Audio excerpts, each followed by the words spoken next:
అందుకే అది ముక్కుతో పచ్చని తీసింది. ఆ ప్రిన్స్ చెప్పిన ప్రదేశానికి ఎగురుకుంటూ వెళ్లి చేరింది. కోయిల ఆ రచయిత ఇంటిని చేరుకుంది. ఆ యువకుడు తన చేతిలో తన ముఖాన్ని దాచుకుని బాధపడుతున్నాడు. టేబుల్ వద్ద కూర్చుని ఉన్నాడు.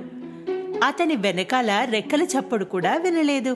అతను తలెత్తి చూడగానే పాలిపోయిన వైలెట్ పైన ఉన్న పచ్చ మెరుస్తూ కనిపించింది. అతను తనకు కావలసిన వాళ్ళెవరో ఆ రచనలు నచ్చి ఉంటాయని, వారు ఆ పచ్చని అక్కడ ఉంచి ఉంటారని అనుకున్నాడు. అందుకే ఆ పచ్చని తీసుకుని సంతోషంతో గంతులు వేశాడు. నేను బయలుదేరే ముందు ఓసారి కలవడానికి వచ్చా. నా ప్రియ కోయిల, నువ్వు ఇంకొక రాత్రి నా కోసం ఆగగలవా? ఇప్పుడు చలి పెరుగుతోంది. ఏ క్షణమైనా మంచు కురుస్తుంది. నేను నిజంగా వెళ్ళిపోవాలి. నా ప్రియ ప్రిన్స్, నేను ఇంకా ఎగిరిపోవాలి. కానీ నిన్ను ఎన్నటికీ మర్చిపోలేను. సరే, అయితే నాకు చివరి కోరిక ఉంది నీ తరఫు నుండి. దయచేసి నా కోసం